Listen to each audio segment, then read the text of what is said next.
Olive, as you mentioned. Well, we've got Harley, who we know does not like motorcycles, right? Yes. And you don't know how you got your name, Nope.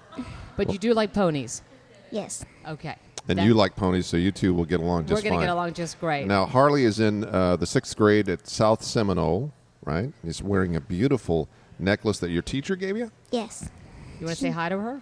Hi, Miss. Hi, Dr. Poyer. Oh, did your teacher's a doctor? No. Oh, I see. Okay, now, Kim, Mom, tell us about that day in June. Yeah, what happened? I knew something was wrong with my daughter. I had to bring her in. She had stopped eating. I brought her here to Arnold Palmer, not knowing what was going to happen. I just needed to know. And it was a Saturday I brought her in, and then by Monday morning, they had diagnosed her with brain cancer. And it was a shock. Something I never, ever thought would ever happen in my family. Somebody else's family.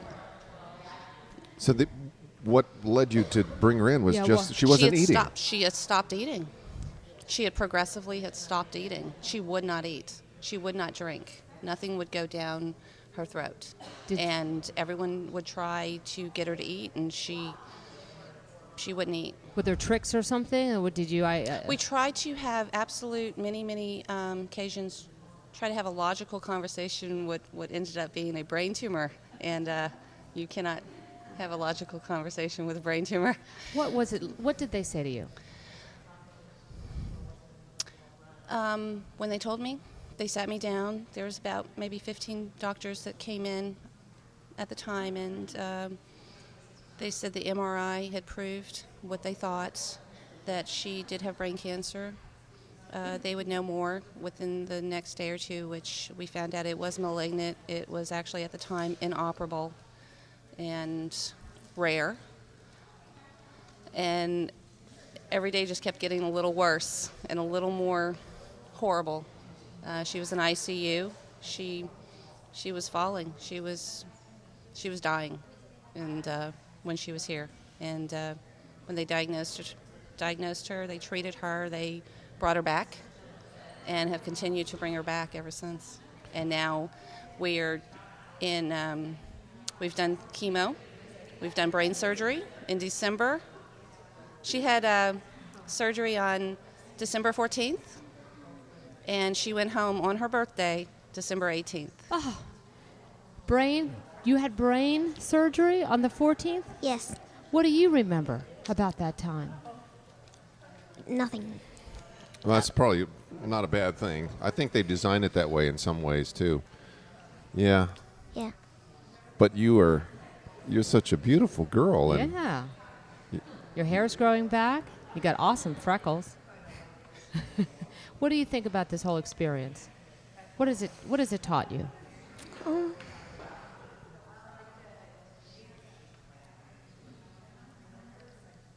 I don't know. It's taught her to eat when her mom says to eat, probably, right? How about you? Yes. Yeah. How about you, Mom? What for as a mother? I mean, I've got your daughter. Kind of looks like my son. Look, my son's got freckles just like you. Yes. What are you feeling?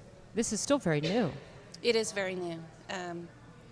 It taught me truly that this hospital here, it taught me that there are people who have helped us that will never know how much they helped us.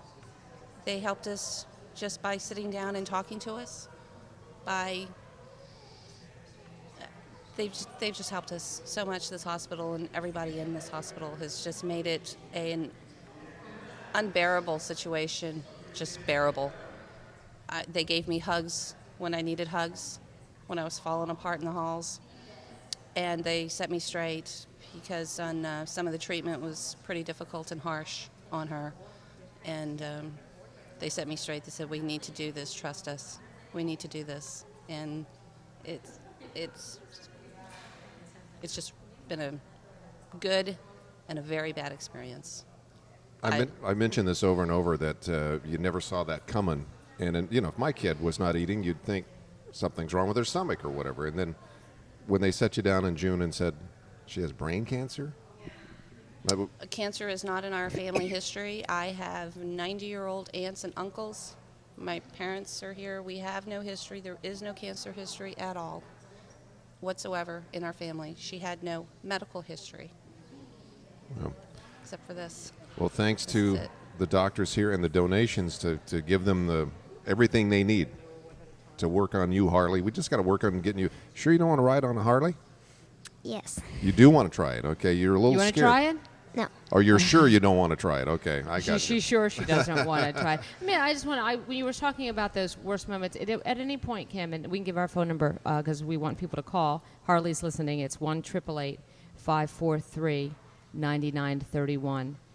I know as a mom sometimes, did you ever just want to scoop her up in your arms and just run out of here? And just, because you mentioned the times they were hard. I mean, what was that moment, that toughest moment? Right before the brain surgery, I didn't know if she would live or die. I didn't know if she would be blind. I didn't know if she would just come out as a vegetable. I didn't know. And that was, so when she went under, that was really the most difficult because I didn't know. And it was a very long surgery. What was the last thing you said to her? I don't know. See you on the flip side. See you on the, see you on the flip side. I love you. I don't really remember. I was pretty bad off at this point. But that was probably really the worst, the most traumatic. I couldn't sleep. I didn't sleep for probably a week prior to that. Couldn't sleep. Couldn't think. Saying this might be the last time. Harley, would you give the phone numbers? Because we have a bunch of volunteers over there who would love to answer the phones and take some donations so that other kids who are going to come up here, and there will be more, will get the great treatment you did. Right there where my finger is. 888 kid 9931. There you go. How about the number below it? 1-888-543-9931. Harley's thinking, I was okay with all the other tests. Now they're giving me eye tests here, making me read numbers. Well, good and news, stuff. Mommy, she's not blind. I would like to say thank you to Dr. Oliveria, Dr. Giusti, Dr. Sutphin, Rosie, everybody in the clinic, for everybody who's just really there supporting me, propping me. The fourth floor. Oh, the fourth floor. I mean, thank you. Thank you. And we thank you for your calls at 1-888-543-9931. Again, call the RE/MAX phone bank like the phones are starting to ring now. For Harley.